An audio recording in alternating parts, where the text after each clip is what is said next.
आज आपका ये Hindi medium class 10th math है। ठीक है, तो इसमें कुछ इम्पोर्टेंट क्वेश्चन आपको बताने जा रहा हूँ यहाँ पे मैं। तो यदि आपकी तैयारी नहीं है, ठीक से नहीं है, क्लियर नहीं है, ठीक है, तो आप यहाँ से जो है अपनी तैयारी कर सकते हैं। ठीक है, और इतना ज़रूर है कि आप पासिंग मार्क्स तक नंबर ज़रूर ला सकते हैं। ठीक है, तो उत्तराखंड बोर्ड का है ये, उत्तराखंड बोर्ड मैथ। ठीक है, तो इसमें सबसे पहले वास्तविक संख्याएं, पहला चैप्टर, इंग्लिश में कहते हैं इसको रियल नंबर। ठीक है, तो रियल नंबर में हमको ठीक है, इसमें ज़्यादा कुछ वो नहीं देखना हमको, क्योंकि अभी सिलेबस जो है वो कम हो चुका है आपका। तो वास्तविक संख्याओं में पहली बात तो हमको ये एचसीएफ निकालना आना चाहिए, जिसको मासा कहते हैं, मासा प। ठीक है, और उसके बाद एलसीएम, लस, लघुत्तम समापवर्ती और महत्तम समापवर्ती, ये एचसीएफ और एलसीएम ये निकालना हमको आना चाहिए। उसके बाद दूसरा है अभाज्य गुणनखंड। अभाज्य गुणनखंड, अभाज्य गुणनखंड के बाद हमको तीसरा चीज है हमको दशमलव प्रसार। दशमलव प्रसार, ठीक है, तो ये चीज़ें हमको इसमें इतना अगर हमने कर लिया तो ये चैप्टर हम आराम से इजीली हम यहाँ पे कर सकते हैं। ठीक है, तो जैसे इसमें पहला क्वेश्चन जैसे आपसे कर दिया, जैसे इसमें अब यूक्लिड वाला नहीं है, लेकिन यूक्लिड से आपसे क्वेश्चन कर सकता है। ठीक है, एक तरीके से कर भी सकता है, तो आप उसको तैयार रखें कि जो यूक्लिड डिवीजन, जो यूक्लिड विभाजन प्रमेयिका है, ठीक है, तो वो क्या होती है आपका यूक्लिड विभाजन एल्गोरिथम भी कह देते हैं उसको, या प्रमेयिका भी, प्रमेय भी कह देते हैं उसको। ठीक है, तो क्या होता है ये ए बराबर बी क्यू प्लस आर, ये तो ठीक है, तो यूक्लिड क्वेश्चन आ सकता है आपके पास छोटा कि यूक्लिड विभाजन प्रमेयिका में ए बराबर बी क्यू प्लस आर। ठीक है, तो जहाँ आर की वैल्यू, ये आर बराबर होता है, ठीक है, तो आर जो है बराबर होता है, ठीक है, यानी 0 से, ठीक है, और बी से छोटा होता है। ठीक है, 0 के बराबर या 0 हो सकता है, और बी से छोटा होता है आर। ठीक है, आपको ऑप्शन में ये दे दिया जाएगा विकल्प में, तो आप ये लगाएंगे। ठीक है, उसके बाद थोड़ा सा हम दशमलव प्रसार के बारे में भी जान लेते हैं। दशमलव प्रसार, तो दशमलव प्रसार जो है आपका दो प्रकार का होता है। ठीक है, एक होता है शांत और एक होता है अशांत। ठीक है, ये दशमलव प्रसार को इंग्लिश में कहते हैं डेसिमल एक्सपेंशन, और ये शांत हो गया टर्मिनेट, और ये हो गया नॉन टर्मिनेट। ठीक है, अब जो ये अशांत है ये भी दो प्रकार के होते हैं। ठीक है, एक होता है रिपीट, ठीक है, रिपीट होता है जो, और एक होता है नॉन रिपीट। ठीक है, जो रिपीट नहीं होता है। ठीक है, एक रिपीट होता है और एक जिसको कहते हैं आवर्ती। ठीक है, और इसको कहते हैं अनावर्ती। ठीक है, अशांत, आवर्ती और शांत अनावर्ती। अब जो शांत और आवर्ती होते हैं वो परिमेय संख्याएं होते हैं। ठीक है, और जो अनावर्ती होते हैं वो अपरिमेय संख्याएं होते हैं। हम यहाँ से भी परमेय और अपरमेय संख्याओं की परिभाषा दे सकते हैं। ठीक है, तो ये हो गया हमारा दशमलव प्रसार। अब किसी भी परमेय संख्या में, परमेय तो खैर ज़्यादा नहीं होता है, तो परमेय संख्या अगर हमको दे दिया जाता है क्वेश्चन में कि आप किसी भी अपरमेय संख्या को, परमेय संख्या को हमको देख के बताना है कि इसका दशमलव प्रसार कैसा होगा, शांत होगा अशांत होगा। ठीक है, इन दोनों में हमको चेक करना होता है। तो सपोज कोई क्वेश्चन है, ठीक है, या आप दूसरा क्वेश्चन मान लीजिए कि आपको दे रखा है कि निम्न में से किस परिमेय संख्या का कौन किस परमेय संख्या का दशमलव प्रसार शांत होगा, ठीक है, शांत होगा।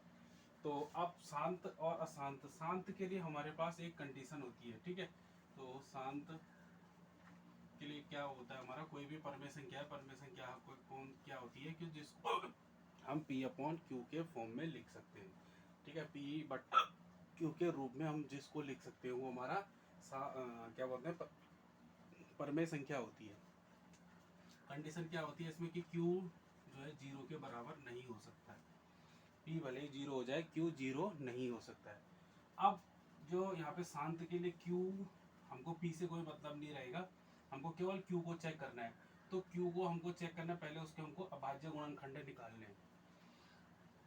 अभाज्य गुणनखंड निकाल के हमको देखना है कि उसमें 2 की पावर n और 5 की पावर m होना चाहिए, ठीक है। तो ये अगर आ जाए तो वो दशमलव शांत होगा, और अगर नहीं आए तो अशांत होगा, यानी उसके जो अभाज्य गुणनखंड करें हम तो, ठीक है। तो ये सवाल तो थोड़ा अभी इसको थोड़ा रुक के करेंगे, तो इसके थोड़ा सा कुछ एग्जांपल मैं आपको बता देता हूँ, उदाहरण। तो जैसे यहाँ पे मैंने लिया कोई सवाल, जैसे मैंने लिया 4/50, ठीक है। तो हमको 50, 4 को से कोई मतलब नहीं, को केवल 50 को देखना है। तो पहले 50 का हम अभाज्य गुणनखंड कर देते हैं। तो 2 से जाएगा 25 बार, फिर 5 से 5 बार, फिर 5 से 1 बार, ठीक है। तो इसको मैं लिख सकता हूँ 4/2, एक बार आया तो 2 की घात 1, 5 2 बार आया 5 की घात 2, तो इस रूप में आ रहा है, तो ये शांत होगा, ठीक है। एक और उदाहरण लेता हूँ, जैसे मैंने लिया 2/25, ठीक है। ऐसे 25 का कर ले हम, 5 5 25 और 5 का 5, तो 2/5 का स्क्वायर, ठीक है। अब यहाँ पे 2 तो आया नहीं है, ठीक है, कोई बात नहीं, 5 आएगा। तो 2 को हम अब अपनी तरफ से लाने के लिए 2 की पावर 0 लिख देंगे, क्योंकि किसी भी संख्या में अगर 0 की पावर लग जाए तो वो उसका मान 1 होता है हमेशा, ठीक है। तो इसको ऐसे लिख सकते हैं, यानी 2 भी हो 5 भी हो, सिंगल 2 और 5 हो तब भी चलेगा, लेकिन दूसरी चीज हमको लिखनी है वहाँ पे जरूरी, अगर वैसा सवाल आया तो, ठीक है। ऐसे एक और उदाहरण ले लेता हूँ मैं, 3/8। तो 8 को कर देंगे, तो 2 चौको 8, 2 दूनी 4 और 2 एकम 2, तो 3/2 की पावर 3। अब यहाँ पे 2 ही आया, 5 नहीं आया, तो हम यहाँ पे अपनी तरफ से 5 की पावर 0 लगा देंगे, ठीक है। तो ये हो गया हमारा, ये यानी क्या होंगे, ये शांत दशमलव प्रसार होगा इनका। एक और उदाहरण ले लेते हैं, जैसे अगर हम, तो जैसे मैंने लिया यहाँ पे 3 बटा जैसे 30 लिया, ठीक है। तो 30 का अभाज्य गुणनखंड करें, 2 से जाएगा 15 बार, फिर 3 से जाएगा 5 बार, फिर 5 से जाएगा 1 बार। तो क्या आ गया है, 3/2 की पावर 1, 3 की पावर 1 डॉट 5 की पावर 1, ठीक है। तो यानी 3 भी आ गया यहाँ पे, तो ये क्या हो जाएगा, अशांत हो जाएगा ये, ठीक।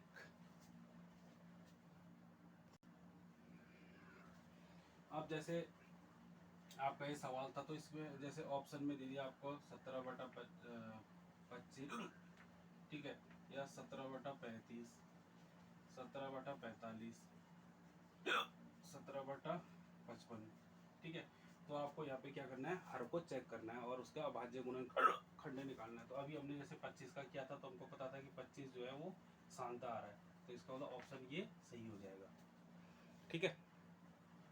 ऐसे ही आपको शांत और अशांत में जैसे कुछ एग्जांपल है, या आपकी क्या बोलते हैं एनसीईआरटी किताब में भी है, ठीक है। तो वहाँ से भी आप जो लास्ट वाली आपकी एक्सरसाइज है वहाँ से भी आप इन सवालों को कर सकते हैं, ठीक है। तो अब अगला क्वेश्चन है आपका कि परमेय संख्या, निम्न में परमेय संख्या है, ठीक है। तो जैसे √3 लिख दिया ऐसे, तो 6.66, और 3 + √2 या 2 + √3, अब इनमें हमको बताना है कि कौन सी परमेय संख्या है। ठीक है, तो जो संख्या किसी का वर्ग नहीं होती, जो संख्या किसी का वर्ग नहीं होता है, ठीक है, ये किसी का 3 किसी का वर्ग नहीं होता है, यहाँ पे 2 किसी का नहीं होता है, यहाँ पे √3 किसी का नहीं होता है, तो ये सब क्या होती है, अपरमेय संख्याएं होती है। ठीक है, तो इसका मतलब ये बचा, तो ये परमेय संख्या होगी। ठीक है, अगला आपका कि दो संख्याओं का गुणनखंड। ठीक है, दो संख्याओं का गुणनखंड, तो दो संख्याओं का गुणनखंड क्या होता है।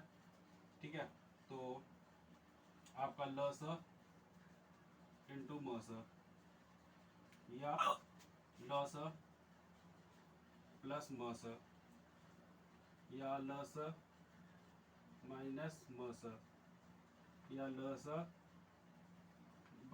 भाग मस। ठीक है, तो दो संख्याओं का गुणनखंड हमेशा क्या होता है, दोनों संख्याओं के लस और मस के गुणनखंड के बराबर। या बोल दिया जाएगा, यही सवाल दूसरे तरीके से भी आ सकता है कि दो संख्याओं का लस और मस का जो गुणनखंड होता है वो क्या होता है। ठीक है, तो दोनों संख्याओं के गुणनखंड के बराबर होता है।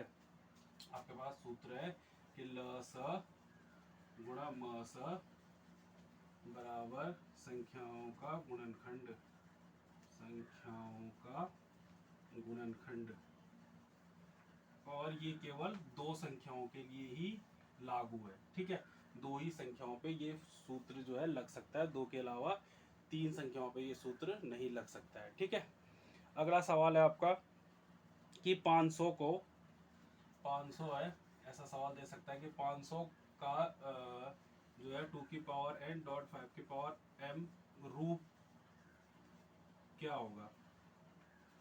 ठीक है, तो फिर वही 500 के पहले हम क्या अभाज्य गुणनखंड कर देंगे, तो 2 से जाएगा 250, फिर 2 से जाएगा 125, फिर 5 से जाएगा 25, फिर 5 से जाएगा 5, फिर 5 से जाएगा 1।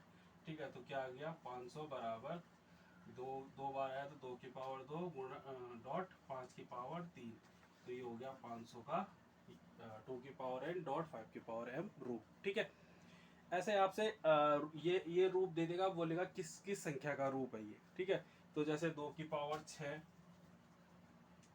2 की पावर 6 डॉट 5 की पावर 2, ये दे रखा है इसने हमको। तो अब ये बोल रहा है कि ये किस संख्या का रूप है, तो 2 की पावर 6 यानी 2 गुणा 2 गुणा 2 गुणा 2 गुणा 2 गुणा 2 इंटू 5 इंटू 5। ठीक है, तो 2 दूनी 4 दूनी 8, ये 8 हो गया और ये भी 8 हो गया, 8 8 8 64 और 5 5 25, यानी 64 गुणा 25। अब इसको मल्टीप्लाई कर सकते हैं, 25 चौको 100 और 10 बचा, 25 छक्के 125 और 10 कितना हुआ 135। ठीक है, तो 1350 का। ठीक है, अगला सवाल अगला सवाल है आपका कि दो संख्याएं दे रखी है आपको, और ये बहुत इंपॉर्टेंट सवाल है आपका। तो ये सवाल है आपका कि दो संख्याएं 12 और 40, इनका मौसा दे रखा है आपको 4, तो इनका लसा आपको ज्ञात करना है। ठीक है, तो आपका सूत्र यही लगेगा, क्या होगा, मौसा इंटू लसा और बराबर संख्याओं का गुणनखंड। ठीक है, गुणनफल। ठीक है, ये तो मौसा कितना है 4 गुणा लसा, और संख्या कौन कौन सी है 12 और 40, तो 12 गुणा 40। ठीक है, तो लसा बराबर आ जाएगा आपका 12 गुणा 40 बटा 4, तो 4 दशम की 40 और 12 दशम की 120।